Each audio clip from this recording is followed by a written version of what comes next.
Mission for marine life ஏன் இதோட நோக்கம் எதுக்காக இதை நம்ம இன்னைக்கு பண்றோம் அப்படின்னா, நம்ம ஒரு 2 நாட்களுக்கு முன்னாடி எல்லாருமே செய்தியில படிச்சிருப்பீங்க. கோவை மாவட்டத்துல மருதமலையில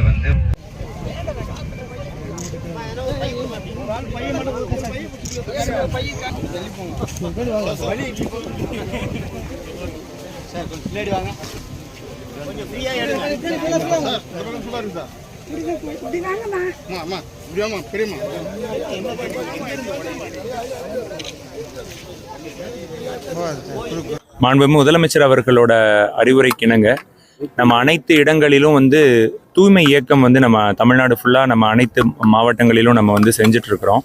நம்ம திருவள்ளூர் மாவட்டத்திலையும் பல்வேறு தூய்மை தொடர்பான பல்வேறு விஷயங்களை நம்ம தமிழ்நாடு அரசு, மாவட்ட நிர்வாகம் மற்றும் நம்முடைய தமிழ்நாடு மாசு கட்டுப்பாட்டு வாரியத்தின் மற்றும் வனத்துறை இவர்களெல்லாம் இணைந்து நம்ம செஞ்சுட்டு இருக்கிறோம்.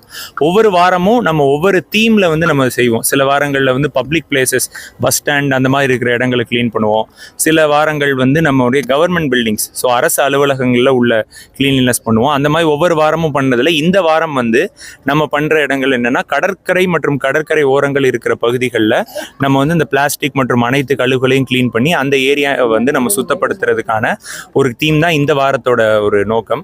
அதன் பேரில் இன்னைக்கு நம்ம பழவேற்காடு பகுதிகளில் இந்த பீச்சில் மற்றும் பழவேற்காடு பகுதிகளில் இருக்கிற இந்த இடங்களில் நம்ம தூய்மை பணியை மேற்கொண்டுட்டு இருக்கிறோம். அது மட்டும் இல்லாமல் நம்ம மாவட்டத்தோட சிறப்பு திட்டமாக இன்னைக்கு மிஷன் ஃபார் மரைன் லைஃப், இந்த கடல்வாழ் உயிரினங்கள் நம்ம பாதுகாப்பதற்கான நோக்கத்துக்காக இன்னைக்கு ஒரு லோகோ லான்ச் பண்ணி இன்னைக்கு ஒரு லட்சணை வெளியிட்டிருக்கிறோம். இது ஒரு இயக்கமாக நம்ம தமிழ்நாடு அரசுக்காக நம்ம திருவள்ளூர் மாவட்டத்தில் இன்னைக்கு நம்ம தொடங்கியிருக்கிறோம். இதோட நோக்கம் என்ன அப்படின்னா, நம்ம பொழுதுபோக்குக்காக பொதுமக்கள் கடற்கரையோரம் வரப்போ அவங்களுக்கு ஒரு சென்சிட்டைசேஷன் நம்ம ஏற்படுத்தணும். ஏன்னா அவங்க போடுற நெகிழி கழிவுகள் மற்றும் அனைத்து கழிவுகளால் கடல்ல வாழ உயிரினங்களுக்கு ஆபத்து ஏற்படுது.